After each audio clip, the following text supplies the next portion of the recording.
अस्सलामु अलैकुम वरहमतुल्लाहि वबरकातुहू।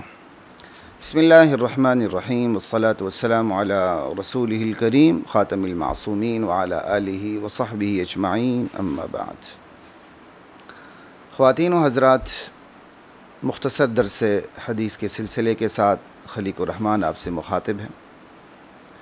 तक़दीर से मुतालिक हमारी अहादीस का सिलसिला जारी है और चूँकि तक़दीर से मुतालिक अहादीस अपने इख्तिताम को पहुँची हैं, इसलिए इख्तिताम पर बतौर ख़ुलासा तक़दीर के मराहिल और मदारिज का ज़िक्र करना ज़रूरी समझता हूँ, ताकि तक़दीर से मुतालिक जो शुबहात अमूमन आवामुन्नास के जहन में पैदा हो जाते हैं वो ख़त्म हो सकें। ख़वातीन व हज़रात, जैसा कि आपके इल्म में ये बात मौजूद है और हम तक़दीर के ऊपर जिन अहादीस को पर बात कर चुके हैं, उनसे ये बात बिल्कुल निखर के सामने आ जाती है। तक़दीर के मुख्तलिफ़ मराहिल निखर के सामने आ जाते हैं। तक़दीर का जो सबसे पहला मरहला है वो खुदा का इल्म है। अल्लाह का वो इल्म जो अल्लाह ताला ने लोहे महफूज में भी नहीं लिखा था, सिर्फ अल्लाह के पास था वो इल्म। यानी अल्लाह ताला ने उस इल्म को मखलूक में मुंतकिल नहीं किया था। लोहे महफूज भी तो मखलूक है ना। अल्लाह ताला ने अपने इल्म के एक बहुत बड़े हिस्से को लोहे महफूज में मुंतकिल कर दिया। इल्म का वो हिस्सा जिसका ताल्लुक़ मखलूक़ात से है, अल्लाह ताला ने वो उसमें सबत कर दिया। लेकिन लोहे महफूज में लिखने से कबल भी तो अल्लाह को पता था कि मखलूक़ात के मुतालिक अल्लाह ताला ने कब मखलूक़ात को पैदा करना है और मखलूक़ात से मुतालिक अल्लाह की प्लानिंग क्या है, उसकी मनसूबा बंदी क्या है। तो मखलूक़ात से मुतालिक अल्लाह की प्लानिंग, उसकी मनसूबा बंदी, ये तमाम चीज़ें जो किसी लिखत पढ़त में नहीं आई थी, सिर्फ अल्लाह के इल्म में थी। ये तक़दीर का पहला मरहला है। यही वजह है आप अहले इल्म की किताबों को जब पढ़ेंगे तो वो एक बात कहते हैं, तक़दीर इल्म इलाही का नाम है। अल्लाहु अकबर, कि तक़दीर इल्म इलाही का नाम है। बस आगे तमाम तर तफसीलात फिर इसी इल्म इलाही की होती हैं। तो ख़वातीन व हज़रात, तक़दीर का पहला मरहला अल्लाह का इल्म है। अल्लाह ने बावजूद के इंसान को इख्तियार दिया है नेकी का, बदी का, लेकिन इख्तियार देने के बावजूद अल्लाह को अपने इल्म के ज़ोर पर पता है कि मेरे किस बंदे ने अपने इस इख्तियार को दुरुस्त इस्तेमाल करना और मेरे किस बंदे ने इस इख्तियार को गलत इस्तेमाल करना। ये तक़दीर है, ये अल्लाह का इल्म है। और अल्लाह ने अपना इल्म मखलूक़ात पैदा करने से पहले अपने पास ही रखा हुआ था। जब अल्लाह ने हवा को भी पैदा नहीं किया था, अल्लाह ने जब ये हमारी फ़िज़ा भी पैदा नहीं हुई थी, अल्लाह ने जब अर्श को भी पैदा नहीं किया था, अल्लाह ने जब पानी को भी पैदा नहीं किया था, अल्लाह ने कुछ भी पैदा नहीं किया था। अल्लाह था, लेकिन अल्लाह के साथ कोई मखलूक न थी, अकेला अल्लाह था। ला इलाहा इल्लल्लाह, कान अल्लाह, अल्लाहु अकबर, वलम यकुन माहू शै। मारिफुल हदीस में मौलाना मंजूर नोमानी रहमतुल्लाह अलैह ने ये जुमला बड़ा अच्छा लिखा है। लामाला ये जुमला हमारी बड़ी किताबों में ही होगा कि अल्लाह उस वक़्त भी था जब उसके साथ कोई चीज़ न थी, ना अर्श, ना पानी, ना हवा, ना फ़िज़ा, कुछ भी नहीं। उस वक़्त अल्लाह को जो अपनी मखलूक़ात का इल्म था, वो है तक़दीर का पहला मरहला। कि अल्लाह के इल्म में ये बात मौजूद थी कि मैंने मखलूक पैदा करनी है, मखलूक के मुतालिक मेरी प्लानिंग ये होगी, मेरी मनसूबाबंदी ये होगी। ये तक़दीर का पहला मरहला। ठीक है जी, आगे चलते हैं। तक़दीर का दूसरा मरहला, अब अल्लाह ताला ने मखलूक़ात के मुतालिक अपने इल्म को, वो अल्लाह को पता अल्लाह ताला ने कितना लिखा है। आसमान और ज़मीन की तख्लीक से 50,000 साल कबल लोहे महफूज में दर्ज कर दिया। ये तख्लीक का दूसरा मरहला है कि आसमान और ज़मीन, सबसे पहली बात यहाँ ये समझे जो मैं पहले भी बात कर चुका हूँ, आसमान और ज़मीन की तख्लीक से 50,000 साल कबल अल्लाह ताला ने लोहे महफूज में मखलूक़ात के मुताल्लिक़ मनसूबाबंदी, प्लानिंग लिख दी कि मैंने ये मखलूक पैदा करनी है, इस मखलूक के मुतालिक मेरी ये मनसूबाबंदी होगी, ये प्लानिंग होगी। ये मनसूबाबंदी और प्लानिंग लोहे महफूज में लिख दी गई। ये तकदीर का दूसरा मरहला है। ख़वातीन और हज़रात, अब इस बात को समझना बहुत आसान है। हमारी इस मुनज़्ज़म दुनिया के अंदर अल्लाह की बनाई हुई कायनात में कितना नज़्म है, कितना रब्त है। हम उसी से सबक सीखते हुए अपनी ज़िंदगी में रब्त लाते हैं, अपनी ज़िंदगी में नज़म पैदा करते हैं और अपनी ज़िंदगी को एक मरबूत और मुनज़्ज़म बनाने की कोशिश करते हैं। और हर चीज़ के करने से पहले उसकी एक फिजिबिलिटी तैयार करते हैं, एक मनसूबाबंदी करते हैं, एक प्लानिंग करते हैं। मखलूक की अकल का ये आलम है कि वो करने से पहले मनसूबाबंदी करती है कोई काम, ताकि वो काम ख़राब ना हो। क्योंकि मखलूक का तो इल्म भी महदूद है, उसकी गिरफ्त, उसकी कुदरत भी इंतहाई महदूद है। महदूद इल्म, महदूद कुदरत के होते हुए मखलूक अमल से पहले एक मनसूबाबंदी करती है। इंसान कोई काम करने से पहले मनसूबाबंदी करता है, मनसूबाबंदी ना करे तो नाकाम हो जाता है। तो यानी मनसूबाबंदी ये अक्ल इंसानी का तकाजा समझा जाता है। मनसूबाबंदी, प्लानिंग ये हिकमत इंसान का, तदब्बुर इंसान का तकाजा समझा जाता है। बंदा समझा जाता है कि इसके अंदर विज़डम है, फिरासत है, क्योंकि इसने काम करने से पहले मनसूबाबंदी की है। तो क्या अल्लाह ताला ने अपनी मखलूक़ात से मुतालिक कोई मनसूबाबंदी नहीं की? कोई उसे मालूम नहीं है कि मैंने मखलूक कौन सी पैदा करनी, कब पैदा करनी, कितनी पैदा करनी, उसको कितना रिज़्क देना है, कितना रिज़्क नहीं देना, उसे सवाब देना है, उसे अजाब देना है, उसे सज़ा देनी है, उसे जज़ा देनी है, उसे ज़मीन के किस खित्ते में पैदा करना है और जिस खित्ते में पैदा करना है उसके मुताबिक मैंने उसके लिए आब व हवा रखी कि नहीं, कौन सी मखलूक किस खित्ते में किस आब व हवा के साथ, किस रिज़्क के साथ पैदा करनी है। ये सिर्फ मैं आपको मिसाल दे रहा हूँ रब की प्लानिंग और उसकी मनसूबाबंदी की, जो रुबूबियत से पता चल जाता है। खुद रब्बुल आलमीन से रब की रुबूबियत और उसकी मनसूबाबंदी का पता चलता है। तो ये जो तकदीर का दूसरा मरहला है, ये है कि अल्लाह ने मखलूक़ात के मुतालिक जो मनसूबाबंदी उसकी ज़ात के अंदर थी, लिखत पढ़त में नहीं थी, अल्लाह ताला ने मखलूक़ात से मुतालिक एक जो मनसूबाबंदी है वो लोहे महफूज में लिख दी।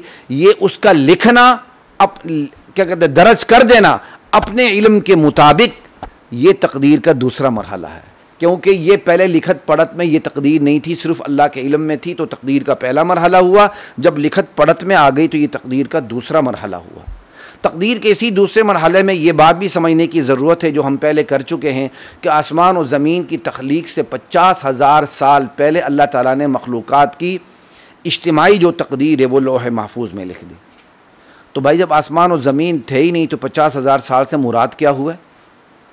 तो भाई साल, माह, दिन का ताल्लुक़ तो अब क्या कहते हैं शम्स व कमर के साथ होता है। तो सीधी सी बात है 50,000 साल से मुराद अल्लाह के इल्म में बस।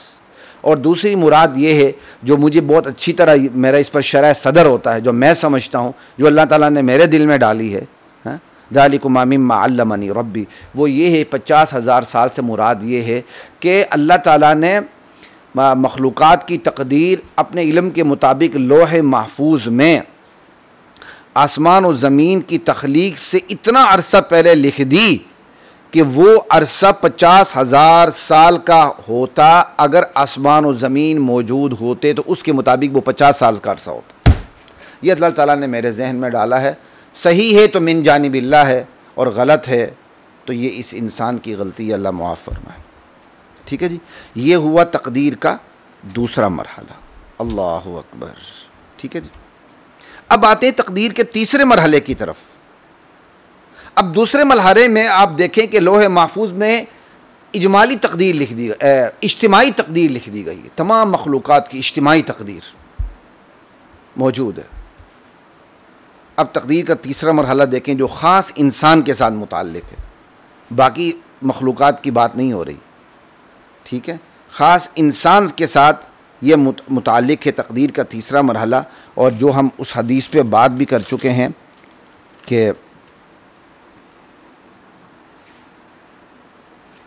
कि इंसान की तख्लीक कैसे होती है, पहले 40 दिन में क्या होता है, दूसरे 40 दिन में क्या होता है, फिर क्या होता है, फिर क्या होता है, ठीक है।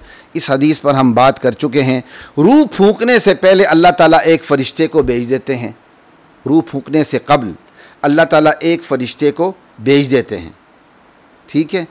फिर वो फ़रिश्ता उस इंसान जिसके अंदर रूह फूंकी जानी, उसका अमल, उसकी मौत, उसका रिज़्क़, उसकी बदबख्ती, उसकी नेकबख्ती दर्ज कर देता है।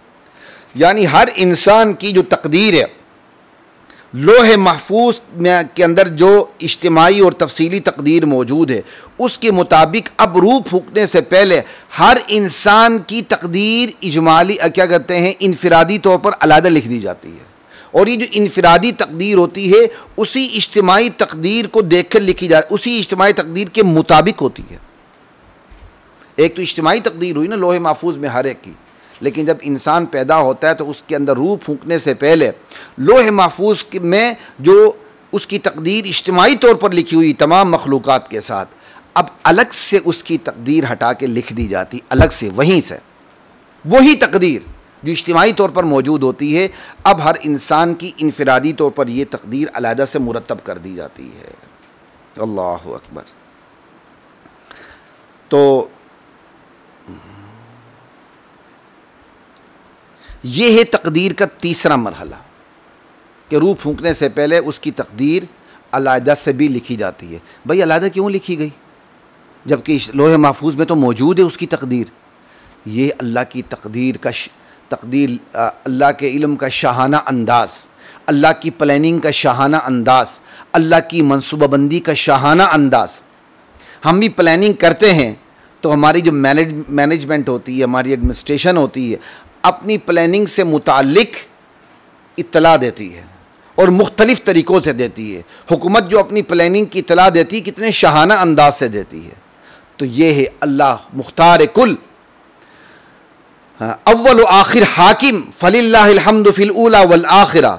उसका ये शाहाना अंदाज है कि उसने हर इंसान की इनफिरादी तकदीर शाहाना तौर पर अलग से भी लिख दी। इसी से अल्लाह की तकदीर की आज़मत का और उसकी मनसूबाबंदी की आज़मत का, प्लानिंग की आज़मत का पता चलता। ये लिख दी गई। ये तकदीर का तीसरा मरहला। अल्लाह अकबर। अब आगे चौथा मरहला शुरू हो जाता है। वो चौथा मरहला क्या है? जब ये तकदीर उसकी रूह फूंकने से पहले लिखी जाती है, अब फिर उसकी रूह फूंक दी जाती है।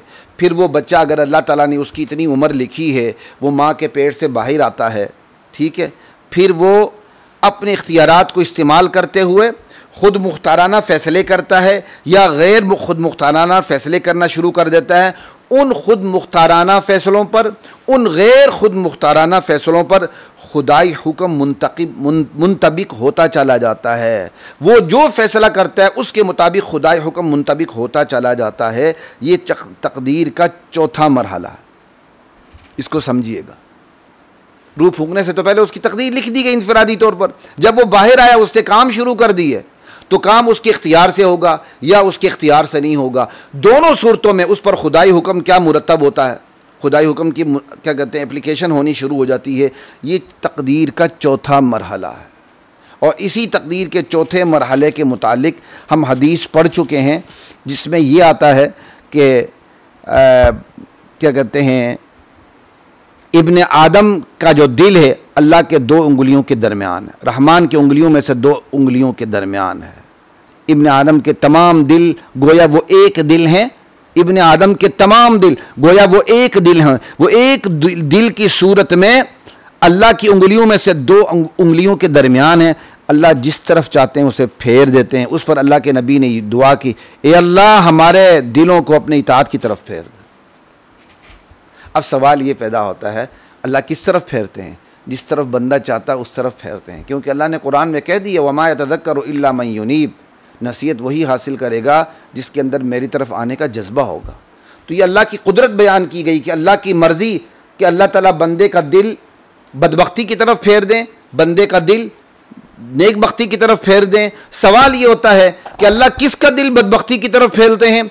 सवाल ये पैदा होता है अल्लाह किसका दिल नेकबख्ती की तरफ फैलते क्या कहते हैं फेर देते हैं? जवाब ये है तमाम हदीस को सामने रखते हुए कि जो चाहता है मैं नेकबख्त हो जाऊं, अल्लाह उसका दिल नेकबख्ती की तरफ फेर देते हैं। जो चाहता है बदबख्त हो जाऊं, अल्लाह उसका दिल बदबख्ती की तरफ फेर देते हैं। ये है जी कि इंसान की पैदाइश के बाद जब बंदा खुद मुख्ताराना गैर खुद मुख्ताराना फ़ैसले करता है, उन फ़ैसलों पर खुदाई हुक्म मुंतबिक होता चला जाता है। ये तकदीर का चौथा मरहला है। इसकी मज़ीद वज़ाहत आप यूँ समझिए कि अगर बंदा नेकी करने में कामयाब हो जाता है, अगर बंदा नेकी करने में कामयाब हो जाता है, तो दरअसल ये शख्स जो ये उस शख्स की नेकी का फ़ेल कसब है। बंदे जब नेकी करने में कामयाब हो जाता है ना, तो अब इसका तज्जिया करना है, हमने एनालिसिस करना है। एक बंदा है नेकी करने में नमाज़ पढ़ना चाहता है, नमाज़ पढ़ने में कामयाब हो गया। अब कामयाब हो गया, अब आप इसका तज्जिया करें क्या? दरअसल ये उस शख्स की नेकी का फ़ेल कसब है। उसने नमाज पढ़नी चाहिए, उसने नमाज को पढ़ना चाहा। जब उसने नमाज को पढ़ना चाहा तो अल्लाह ताला ने उस पर फ़ेल तख्लीक को मुरत्तब कर दिया। अब अगर अल्लाह न चाहे तो फिर नमाज पढ़ने की सूरत वजूद में ही नहीं आ सकती। लेकिन अल्लाह ताला ने बंदे को इतना इख्तियार दिया है, तू नमाज पढ़ने का इरादा कर ले, वज़ू का इरादा कर ले, नमाज के लिए खड़ा हो जाए तो हाथ ऐसा करे। अब बंदा नमाज के लिए खड़ा होता है, मिसाल के तौर पर फॉर एग्जांपल मैं आपको समझाता हूँ इसको। बंदा है वज़ू करके आ गया, नमाज के लिए खड़ा हो गया, किबले की तरफ उसने मुंह कर लिया। अब वो नमाज कैसे शुरू करेगा? तकबीर तहरीमा से करेगा ना, कान की लो तक अपने दोनों हाथ को लाएगा। जब वो कान की लो तक अपने दोनों हाथ को ऐसे उठाता है तो ये उसके उठाना की अमली कोशिश ये कसब कहलाती है। कसब आपने पढ़ा होगा, हर जगह लिखा होता है अलकासिबु हबीबुल्लाह, हाँ, अपने हाथ से कमाई करने वाला अल्लाह का दोस्त होता है। ये कसब कमाई करने को कहते हैं, काम करने को कहते हैं। अब बंदे ने जब कान की लो तक हाथ उठाने की कोशिश की, अमलन अपने हाथ को उठाने की कोशिश की, तो यह हाथ उस वक़्त तक नहीं उठ सकता जब तक इसको उठाने की तखरीक अल्लाह ना कर दे। तो बंदा कसब करता है हाथ उठाने की, तो अल्लाह ताला उसको हाथ उठाने की तौफीक अता फरमा देते हैं। हाथ उठाने का जो अमल है, हाथ उठ जाए, यह हाथ उठ जाने का को अल्लाह ताला उसकी तखलीक फरमा देते हैं। ये हाथ उठ जाना, यह हाथ उठ जाना भी तो एक क्या कहते हैं चीज़ है ना। जब तक इसकी तखलीक नहीं होगी यह हाथ नहीं उठेगा। जैसे बंदा हाथ उठाने की कोशिश करता है, अचानक उसके दोनों हाथों पे फालिज हो जाता है। अब वो जितनी मर्जी कोशिश कर ले, कसब की कोशिश कर रहा है, काम करने की कोशिश कर रहा है, लेकिन अल्लाह ताला उसको हाथ उठाने की इजाज़त नहीं दे रहे, क्योंकि अल्लाह ताला ने उसके जिस्म को फालिज ज़दा कर दिया। उम्मीद है आपको ये बात समझ में आ गई होगी। ये कसब और खल्क ये हमारे अकायद की इस्तिलाह है, जो मैं अवामी सतह पर इंतहाई आसान तरीके से आपको समझाने की कोशिश कर रहा हूँ। और फिर वक़्त अल्लाह ताला ने मुझे समझाने की ये तौफीक दी कि मैं आपको ये इस तरह मिसाल समझाऊँ कि एक बंदा हाथ उठाने की कोशिश करता है, ये जब उसने हाथ उठा लिया, हाथ उठाने की कोशिश करता है, इस कोशिश को जो अल्लाह कामयाब करते हैं ना, इसका नाम तख्लीक है। क्योंकि अल्लाह इस कोशिश को कामयाब न करें, हाथ उठाने को वजूद न दें, तो बंदा हाथ ही नहीं उठा सकता। और ये है, बंदा खड़ा होता है और हाथ उठाने की कोशिश करता है कि मैं हाथ उठाऊं, अचानक उसके दोनों हाथों पे फालिज हो जाता है। अब वो उसकी अकल काम कर रही, दिमाग काम कर रहा है, लेकिन वो दोनों हाथ उठाने की पोजीशन में नहीं। क्यों? अल्लाह ताला ने हाथ उठाने को वजूद ही नहीं दिया। इसका मतलब हाथ उठाने के वजूद की जो तख्लीक है वो अल्लाह ने की ही नहीं। तो अल्लाह की तरफ से फ़ेल खल्क नहीं हुआ, अल्लाह की तरफ से फ़ेल तख्लीक नहीं हुआ, इसकी तरफ से फ़ेल कसब होने की कोशिश हो रही है। ठीक है, ये फ़ेल कसब कामयाब कब होगा? जब अल्लाह की तरफ से फ़ेल तख्लीक वजूद में आएगा कि अल्लाह इसको उठाने की तौफीक देंगे, और ये जो हाथ उठाने की कोशिश कर रहा है अल्लाह इसके हाथ को उठा देंगे। उम्मीद है आपको बात समझ में आ गई होगी। फालिज ज़दा मिसाल से, फालिज ज़दा बंदा हाथ उठाने की कोशिश करता है, उठा नहीं सकता। अपनी तरफ से कसब की पूरी कोशिश कर रहा है, उठा नहीं सकता। इसका मतलब उसका कसब पूरा हो ही नहीं सकता जब तक कि अल्लाह की तरफ से तख्लीक का अमल वजूद में ना आए। ये जो हाथ उठ रहा है, ये उठना एक वजूद है, इसको भी तख्लीक का अमल चाहिए मिन जानिबिल्लाह। जब तक इसको तख्लीक का अमल मिन जानिबिल्लाह हासिल नहीं होगा, ये हाथ उठेगा नहीं। ये है फ़ेल तख्लीक। बंदे का हाथ उठाने की कोशिश, ये उसका कसब है। इस कोशिश को कामयाब करना कि वो हाथ उठा ले, और हाथ उठाने को वजूद अल्लाह दे देता है, ये अल्लाह ताला का फ़ेल तख्लीक है। उम्मीद है बात आपको समझ में आ गई होगी। छोटी सी मिसाल मेरे जहन में आई। मेरे वालिद साहब को एक दफ़ा हल्का सा फालिज हुआ उनकी ज़िंदगी में रहमहुल्लाह ताला। उनको जो सबसे पहली फ़िक्र पड़ी यही पड़ी कि अब मैं नमाज कैसे पढ़ूँगा, अब मैं तहारत कैसे हासिल करूँगा। लेकिन अल्लाह ताला ने अपना ऐसा मौजिज़ा कर दिया, कुदरत का ऐसा मौजिज़ा ज़ुहूर में आया कि 24 घंटे से पहले वालिद साहब ठीक हो गए और हाथ काम करने लग गए, और आराम से तहारत के लिए भी गए और नमाज भी उन्होंने पढ़नी शुरू कर दी। ये होता है कि बंदे को पता होता है कि मैं कसब करूँगा मेरा हाथ नहीं उठेगा, क्योंकि फालिज हुआ है। ये है कसब और फ़ेल तख्लीक में एक फ़र्क जो मैंने आपको समझा दिया। आगे मैं इसकी तशरीह नहीं करूँगा, दोबारा से आपको बात कर देता हूँ कि ये जो तकदीर का चौथा मरहला है कि बंदा ख़ुद मुख्ताराना गैर ख़ुद मुख्ताराना फ़ैसले करता है, तो उस पर खुदाई हुक्म मुंतबिक होता चला जाता है। बंदा नेकी करने में कामयाब हो जाता है, तो दरअसल ये उस शख्स की नेकी का फ़ेल कसब है जिस पर अल्लाह ताला अपने फ़ेल तख्लीक को मुरतब फरमा देते हैं, और वो नेकी का अमल वजूद पजीर हो जाता है। वल्लज़ीना जाहदू फ़ीना लनहदियन्नहुम सुबुलना, जो हमारे रास्ते में कोशिश करता है, हम अपने तक आने के तमाम रास्तों के अते पते उसको बता देते हैं कि हम तक कैसे पहुँचना है। लनहदियन्नहुम सुबुलना, बंदा कोशिश करेगा, अल्लाह की तरफ से रास्ते खुलते चले जाएंगे और वो अल्लाह तक पहुंचता चला जाएगा। और अगर इंसान बदी का फ़ेल कसब करता है, गुनाह करना चाहता है, तो अल्लाह ताला उस पर फ़ेल तख्लीक के बदी को मुरतब कर देते हैं, यूं बदी वजूद पजीर हो जाती है। अब बंदा एक गुनाह करता है, गुनाह उस वक़्त तक कर ही नहीं सकता जब तक अल्लाह गुनाह को वजूद ना दे।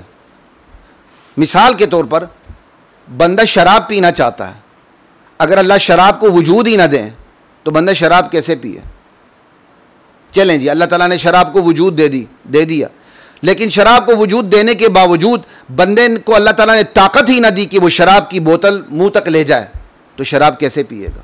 चलें जी, अल्लाह ताला ने शराब को वजूद भी दे दिया और शराब को उठा के मुंह तक ले जाने की अल्लाह ताला ने उसको ताकत भी दे दी, उसके बावजूद अल्लाह ताला ने उसको मुंह में डालने की और अंदर गड़ाक करके शराब पीने की को वजूद ही नहीं दिया, वो शराब कैसे पिएगा। वो तो आगे जा ही नहीं सकेगा। अल्लाह शराब को वजूद देंगे तो वो शराब पी सकेगा, और शराब पीने के जितने भी मराहिल हैं उन मराहिल को अल्लाह ताला वजूद देंगे तो तब वो शराब पिएगा। इसी तरह बंदा जिना करना चाहता है, अल्लाह जिना को वजूद ही ना दें तो बंदा जिना कैसे करे। अल्लाह जिना को वजूद ही ना दें, बंदा जिना कैसे करे। अल्लाह ताला अगर जिना को वजूद दें, जिसने जिना करना उसकी ताकत ही ख़त्म कर दें, तो वो जिना कैसे करेगा। तो अल्लाह ताला जिना को वजूद देते हैं और जिना के तमाम मराहिल को वजूद देते हैं, तभी तो बंदा जिना पर कुदरत रखते हुए जिना करता है।